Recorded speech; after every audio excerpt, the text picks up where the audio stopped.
Hei, nå skal jeg vise hvordan vi setter opp et helsport tunneltelt. Første vi gjør er å ta ut stengene. Nå står vi jo i skogen, så her er det ikke mye vind, og her er det ganske trygt og godt. Men hvis du er på fjellet eller et annet sted, så må du tenke først på hvor vinden kommer fra. Og så bør du lære deg til å alltid ta opp stengene først, og ikke ta ut alt av posen i tilfelle det kommer vindkule. Og her har vi 3 stenger. Og da har vi en oransje. Alle stengene er på en måte fargekodet, og du finner tilsvarende fargekoder på teltet.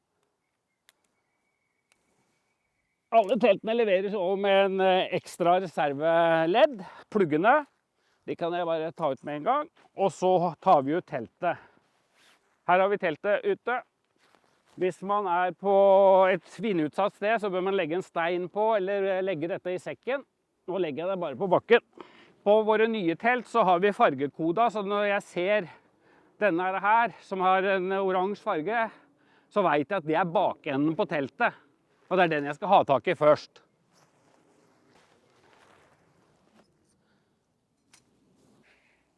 Og der har vi første pluggen nede. Så vet jeg at det er 2 pluggfester til.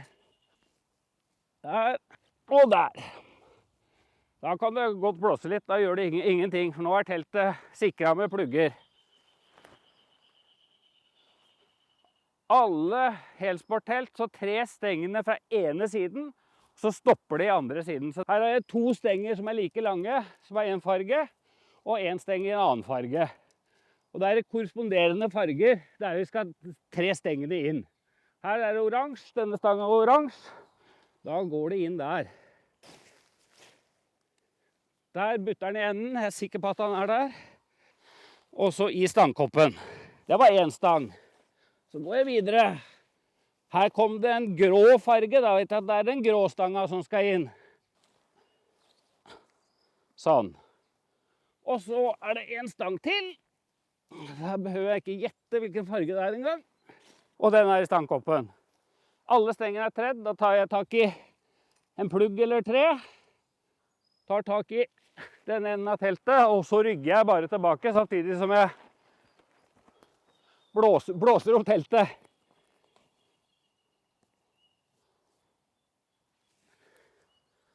Da er teltet oppe, og da er det bare å eventuelt etterstramme stengene. Der er teltet oppe. Nå skal vi bare samle resten av utstyret, og så her har vi jo et ganske flatt og fint underlag, så her var det veldig lettvint å sette opp et telt, men bruk gjerne litt tid før du setter opp teltet på å gjøre i stand underlaget, sånn at det er noenlunde flatt, og det er kjedelig å ligge nedoverbakke, og at det ikke er mye spisse, særlig tørre, gamle greiner, er ålreit at det ikke er. Sånn, da står teltet oppe uten bardunering. Jeg skal vise hvordan vi bruker bardunene, men det er viktig å bare inni alle nye telt så er det en bruksanvisning hvordan du setter opp teltet. Nå skal vi vise litt hvordan vi bardunerer teltet. Det er klart at her, nå så er det jo ikke mye vind, så jeg hadde ikke brydd meg med det til vanlig, men innimellom så er det greit. Alle bardunene, det er likt på alle teltene våre, er justerbare. Så her kan jeg stramme og slakke. Her er det viktig at retningen på bardunen går litt i forhold til hvordan sømmene er og sånne ting, sånn at det blir en forlengelse. Så disse bardunene bak her, der vil jeg dra teltet litt tilbake. Da setter jeg bardunen ned, litt slakk.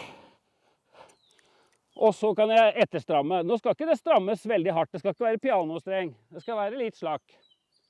Det er viktig. Det er bare for å stabilisere. En nede. Her har vi neste. Litt slakk. Sånn. Og stramme. Der.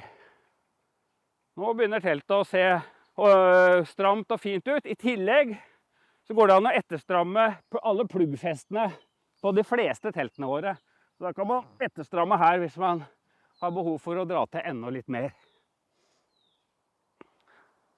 Man setter opp teltet sånn at bakenden på teltet er der vinden kommer fra. Så hvis det skulle være vind her nå, så kommer den herfra og blåser sånn over teltet.